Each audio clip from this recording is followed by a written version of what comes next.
السلام علیکم، programme in fact میں خوش آمدید. عبدالمجید ساجد کے ساتھ میں ہوں آمنہ طاہر. سر کیسے ہیں آپ؟ جی ٹھیک. السلام علیکم. سر، بلاول بھٹو کی ایک ٹویٹ کے بعد 27ویں ترمیم کا تنازع کھڑا ہو گیا ہے، اور اس کے بعد آپ کیا سمجھتے ہیں کہ حکومت اس تنازع کو حل کرنے میں کامیاب ہو سکے گی؟ اچھا، یہ تو گوسپس ہو رہی تھی جب 26ویں آئینی ترمیم آئی تھی تو اس وقت ہی شروع ہو گئی تھی. موصوف فیصل وارڈا جو ہیں وہ تو ابھی 28ویں ترمیم کی بھی پیش گوئی کر رہے ہیں، اور جب 26ویں بھی آ رہی تھی تو یہ اور ان جیسے اور لوگ جو ہیں وہ 27ویں ترمیم کا بھی ذکر کرتے آ رہے تھے، اور چہمہ گوئیاں ہوتی رہیں. کچھ نہ کچھ چلتا رہا.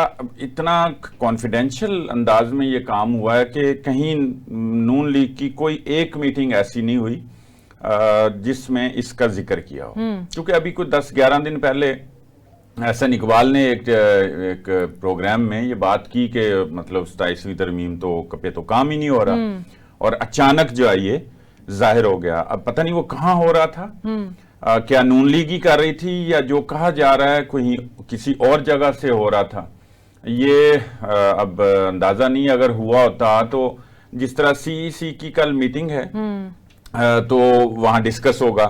کیا نون لیگ کی کوئی اگر CEC ہے جو ہے بلا شبہ نواز شریف پارٹی کو ہیڈ کرتے ہیں، تو کیا وہاں کہیں بھی یہ بات آئی ہے، اور اگر آئی ہے تو پھر وہ ذرا اس سے انکار کیوں کر رہے تھے.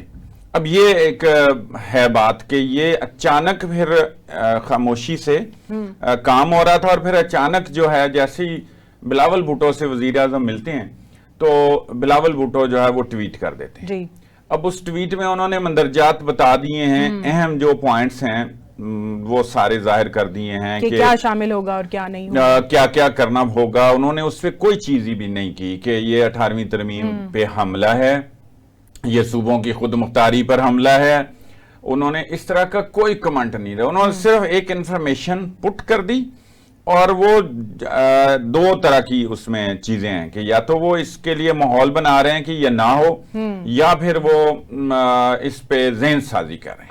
اچھا، یہ اس طرح کی باتیں ہو رہی ہیں. اب یہ چونکہ کل کی ان کی میٹنگ میں پھر پتہ چلے گا.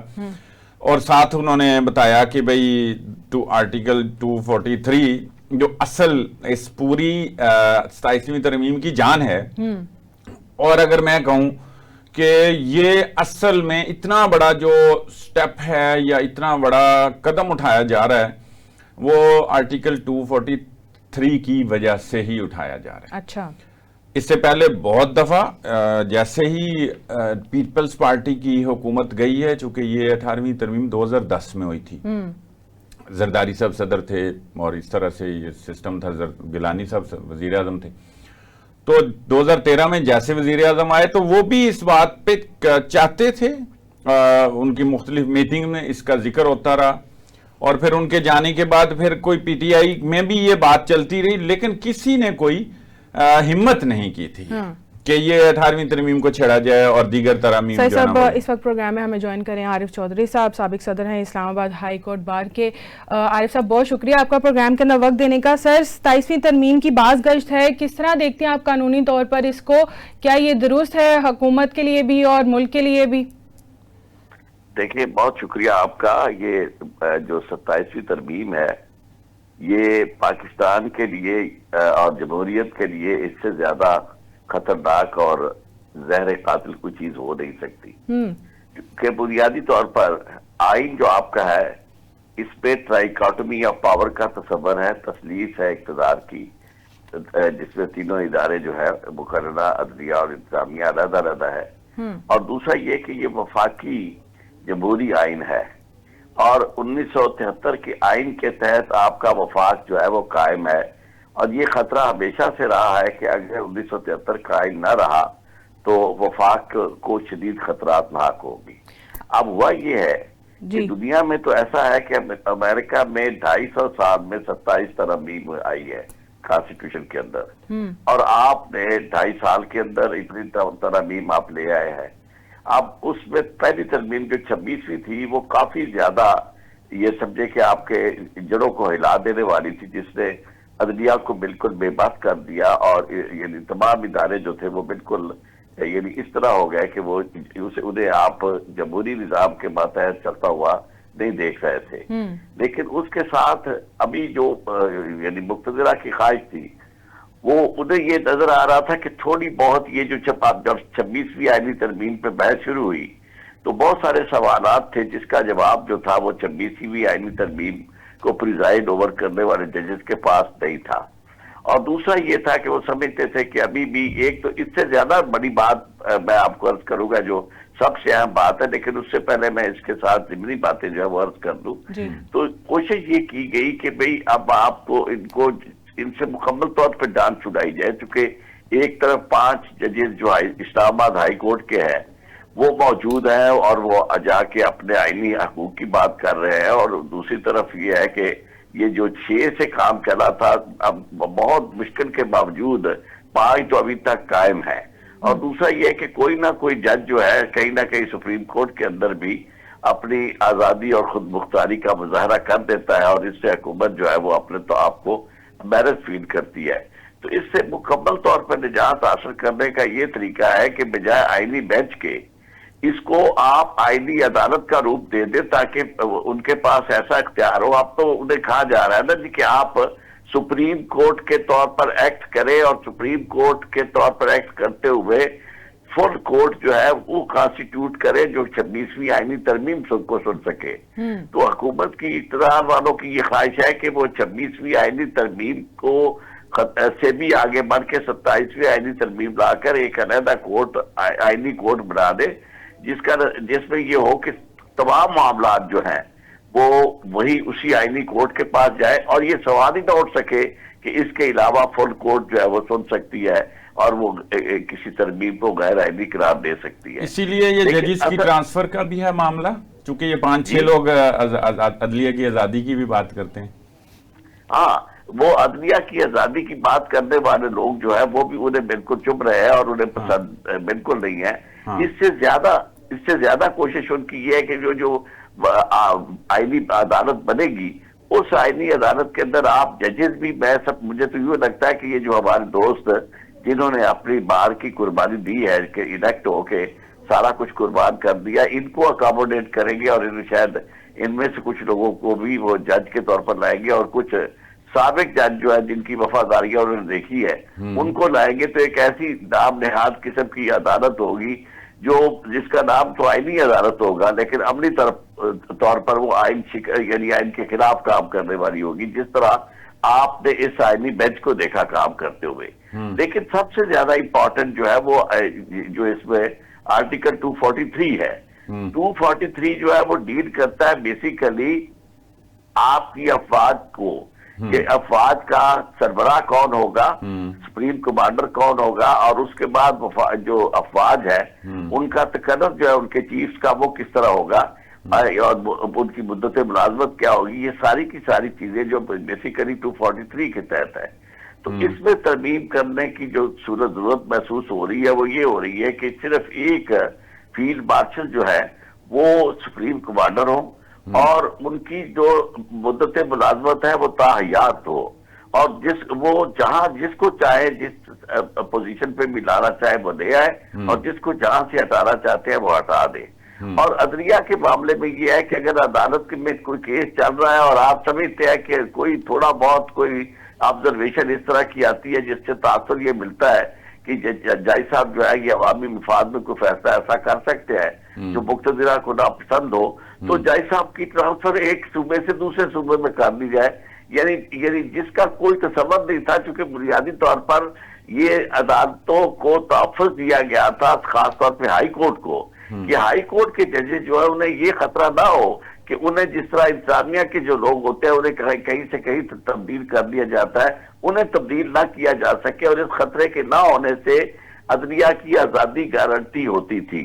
اب اس آزادی کو چھینا جا رہا ہے، اور مکمل طور پر یہ کیا جا رہا ہے کہ عدلیہ جو ہے وہ سبزرویت تو آلریڈی 26ویں آئینی ترمیم کے تحت اسے سبزرویت آپ کر چکے ہیں، لیکن تھوڑی بہت جو کسر رہتی ہے اس کسر کو بھی آپ نکالنا چاہتے ہیں، اور عدلیہ کو مکمل طور پر آپ انتظامیہ کے ماتحت کرنا چاہتے ہیں. اچھا، یہ جو ٹرانسفر ہے اس کے لیے وہاں کے چیف جسٹس کا راضی ہونا اور اس کی کنسنٹ، اور چیف جسٹس جو بھی اس کورٹ کا ہو اس کی طرف سے بھی یہ کوئی پھر ضروری نہیں ہوگا بس ایگزیکٹو آرڈر کے تحت ہی تبادلہ ہو جائے؟ ایگزیکٹو آرڈر کے تحت اسے تبدیل کیا جا سکے گا جہاں وہ چاہیں گے جج کو ٹرانسفر. آپ دیکھیں نا پہلے یہ بہت اس میں معاملہ ہوا کہ جی آپ یہ ٹرانسفر کا تصور صرف یہ تھا کہ ایک ہائی کورٹ کے مختلف بینچز کے میں اگر آپ کسی جج کو سمجھتے ہیں کہ اور وہ بھی اس کی اجازت سے آپ اسے بھیج سکتے تھے. لیکن آپ نے یہ بھی دیکھا کہ اس کو بالکل بالائے طاق رکھتے ہوئے انڈیپینڈنٹ ہائی کورٹس جو علیحدہ موجود تھی، خاص طور پہ اسلام آباد ہائی کورٹ، اس میں آپ لاہور ہائی کورٹ سے اٹھا کے اور بلوچستان سے لوگوں کو لا کے سینیارٹی جو تھی پہلے جو یہاں کام کرنے والے ججز کی سینیارٹی تھی اس کو بھی آپ نے پرواہ نہیں کی، اور اس کے بعد سپریم کورٹ کے 2-3 ججز سے آپ نے فیصلہ بھی اس طرح کروا لیا کہ یہ سارے معاملات جو ہے یہ سپرد کر دیے جائے پریزیڈنٹ کے. تو گویا آپ نے عدالتوں کی آزادی کو مکمل طور پر آپ نے تحقیق کر دیا ہے. تو اب یہ جو آنے والی 27ویں آئینی ترمیم ہے اس کے بعد تو آپ یہ سمجھے کہ پاکستان میں انصاف نام کی چیز بالکل کوئی نظر نہیں آئے گی، اور جو اس وقت آپ 130 پہ ہے آپ دیکھیں گے کہ اس کے بعد کوئی ملک آپ سے پیچھے رہ ہی نہیں جائے گا، آپ سب سے پیچھے ہو گئے. اچھا، اس کی ایک وجہ یہ سیاسی سی تو نہیں ہے کہ چونکہ وہ ایک مخصوص پارٹی کا شور میں چاہتے ہیں کہ ان کو ریلیف دیا جاتا ہے، ماضی میں دیا بھی جاتا رہا ہے، کوئی نہیں مطلب اس پہ بات لمبی ہو جائے گی، لیکن میرٹ کا خیال نہیں رکھا جاتا، یا جس طرح گڈ ٹو سی یو کہا جاتا ہے، جو کہا گیا جو باتیں سامنے ہیں اس کی بات کر رہا ہوں. آپ ذرا نیوٹرلی اس پہ بات کر سکتے ہیں کہ اتنی یہاں ہے اتنی پسند ناپسند ججز میں بھی، اور وہ بھی پارٹی بنے ہیں، آخر مجبور ہو کے یہ کرنا پڑ رہا ہے؟ نہیں، میں آپ کو ایک عرض کروں، ججز کو آپ سسٹم بناتے ہیں، اس کے اندر کسی کو ضرورت نہیں ہوتی کہ وہ اس طرح اپنی ذاتی پسند و ناپسند پہ چل سکے. آپ کا سسٹم آپ دیکھیں جو رولز تھے نا سپریم کورٹ کے رولز، اس میں یہ بات موجود تھی کہ جج کا رویہ جو تھا وہ قابل مواخذہ تھا. سپریم جوڈیشل کونسل کے پاس اختیار تھا کہ اگر اس کے پاس ریفرنس چلا جائے کہ جج صاحب جو ہے ان کی زبان سے ان کی آبزرویشن سے یہ نظر آ رہا ہے کہ وہ یعنی باعث ہے، یا ان کا جو سٹائل ہے بیٹھنے کا انداز یا لوگوں سے مخاطب ہونے، یہ تک وہ رولز میں موجود ہے کہ جناب اس کو آپ قابل مواخذہ آپ نے قرار دیا تھا. اب بات یہ کہ یہاں تو تھوڑی بہت گنجائش تھی نا کہ یہ جو گڈ ٹو سی یو والی بات ہے نا، میں آپ کو ایک عرض کروں کہ میں اس میں کبھی بھی پارٹی نہیں رہا، میں اس میں کوئی ایسی بڑی بات نہیں تھی کسی کو گڈ ٹو سی یو کہہ دینا. اس سے پہلے ہم نے افتخار چودھری کے زمانے میں نواز شریف صاحب کو اتنا استقبال اور اتنا پروٹوکول دیکھا کہ وہ کالا کوٹ پہن کے وہاں کھڑے تھے، اور وہ چیف جسٹس افتخار چودھری جو تھے ان کا بس نہیں چل رہا تھا کہ وہ انہیں کہے کہ نہیں جناب آپ ہمارے ساتھ کیا آ کے بیٹھ جائے، یعنی عدالت کی ہماری ان کرسیوں پہ بیٹھ جائے. یہ چیزیں ہوتی رہی ہے، لیکن اصل بات جو ہے وہ یہ ان باتوں کو نہیں دیکھنا ہوتا.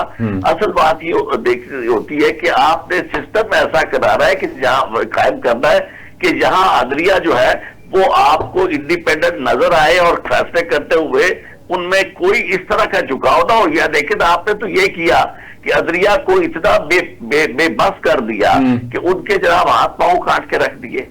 تو ایسی صورتحال میں باقی قسم جو ہے وہ دنیا میں کیا پریکٹس ہے چودھری صاحب، آپ کی گہری نظر ہے دنیا میں کوئی آئینی عدالتیں تو ہیں خیر قائم ہیں، اور اس کے علاوہ یہ ججز کی ٹرانسفر وغیرہ، اس میں کیا طریقہ کار ہے ہم نے دنیا کو فالو کرنا ہے؟